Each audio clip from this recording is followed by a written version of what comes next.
All right, so welcome back, Database Development Design Week 3. This is Lab 2 Walkthrough Part 3. These are the last two. This is the skill 13 and 14. We're going to need to download some files to make this work. So let's go ahead over to Canvas and get the files we're going to need. All right, so I went over Files, and this should be our Chapter 2, our Access book. Chapter 2. And let's see, what do we want? Okay, so for number 13, we want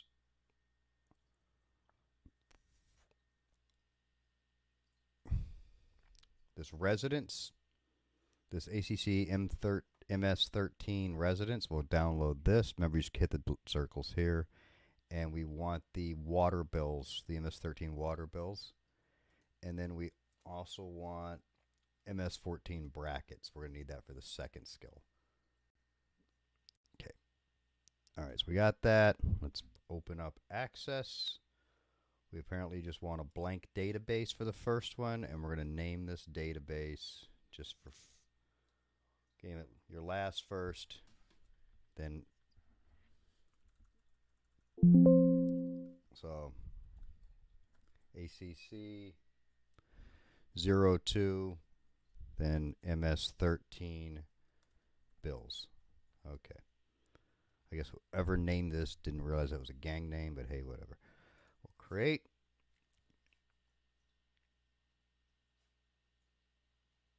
And let's go ahead and zoom in so we can actually see something. And first table we got here, we're just going to kill it. We're going to right away just close it out. Don't do anything with it, so it's gone. We don't need the starting table. We're going to be using something a little different here.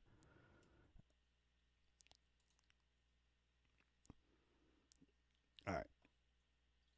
Okay, so we're going to bring in some external data. So go up here to external data. And we're going to go to in the import and link section here. Click on the Excel button, which again, it depends what version you're using. Like I know this book was written for 16. I hope it's on your computers at school, but I know if you've got 365, you're going to be using the version I've got, which looks a little different. So here, I'm going to go new data source from files, get external data, Excel spreadsheet.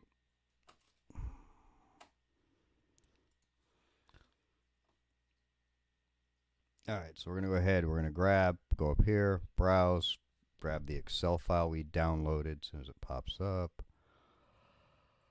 Let's see, where did I go? Downloads. There we go. Hit that. Now, instead of the import data source, we're going to link the data source, create a table, click OK. Again, if you get this alert, just say open. That's fine. It's, you know. Okay, here we are again. Remember, we got the first row contains column headings. If you don't have column headings, make sure you don't check it, but we do here. Go ahead and hit next. Water bills is fine for the table name, and then hit finish. Finish linking table name. So now you'll see it's a table, and you can open it up just like a regular table, but you'll see over here it's got a plus sign, so it's linked to access. We're going to do the same thing now with an access. We're going to do data source. We're going to go from database access. Okay, and we're going to do the same thing. We're going to grab that one access, the MS13 file we've drug down. So under your it should be under your downloads. Where'd my downloads go?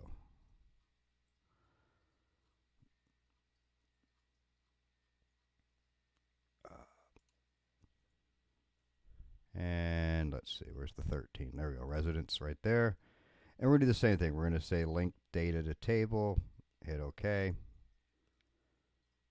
Residence, I guess that's the only table they've got in this thing, so that makes it easier. We just select the table we got, and you'll have the same thing now. You'll have the residence table.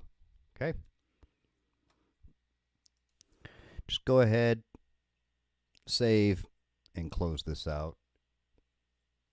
And we'll go ahead and we will open a new database for lesson 14. Now, 14, we're going to be bringing in a file. So we're going to open up, instead of a blank database, we're going to open, and we'll just search this PC, And I'm keep mine in downloads. It'll come up in a second here. Downloads. I swear, when you have this any kind of monitor, screen grabbing, it makes your computer run slower. Sorry about that.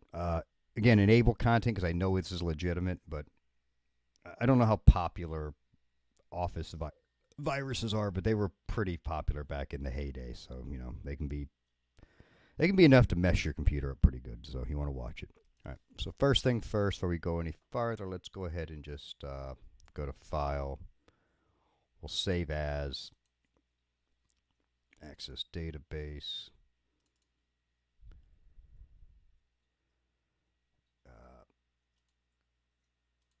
And just, put your name in front. Just, last name first.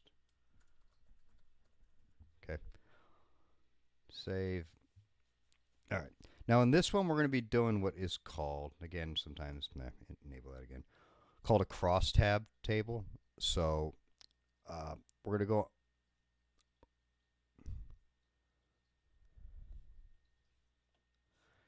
under queries here, as you can see. Now remember, keep in mind, this is just like any Office thing. You should be able to, what happened there?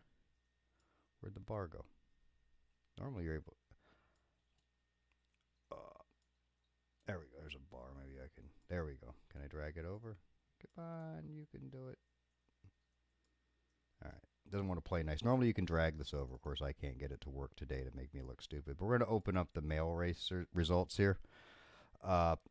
Be sure the results display all mails, and then close the query. So just look, that's what I wanted to look at it for some reason. Now under Create tab, in the Queries group, we're going to go Query Wizard. Just something I'm not a big wizard fan, but it is what it is. Let's see. New query dialog box here. So this is the new query dialog box. Going to select the Crosstab Query Wizard. In the Crosstab Query Wizard, under View, select Queries option. Okay, so we're going to Query Wizard. Under View, we're going to select Queries option. And on the button, the next button, oh, sorry, we'll hit, mail results. Okay, we have mail results, queries. Let's hit next. Okay, we're going to put the year into the selected fields. Click next. And which column values do you want as a column heading? So we're going to click bracket. Okay.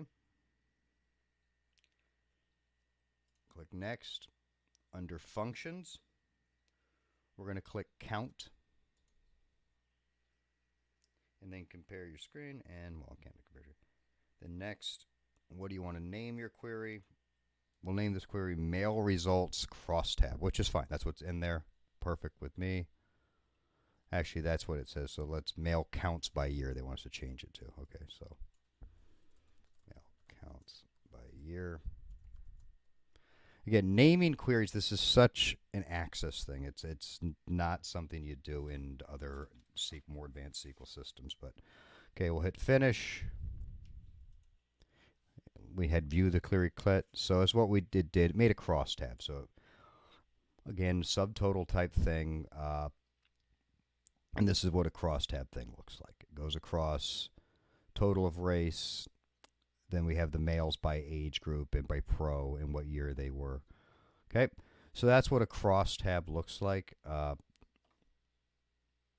Because if you weren't sure before with the results we're looking at here, what you have is you have a racer ID, the year they raced, and the bracket they're in. Now the brackets, I'm assuming these are age brackets. Because normally when you race, you'll have younger, senior, then you have pro brackets. So that's what it gave us. It gave us counts. How many racers were in the total race? How many were under 25? How many were 14? How many were 11? So this is what the crosstab gave us. All right, so that's skill 14. All right. Sorry, there were 3 videos. I wanted to make sure we got everything in here. Hopefully this is helps people. Maybe it's a little easier than covering through the book. But then again, thank you very much, and I'll see you again in class. And thanks for watching.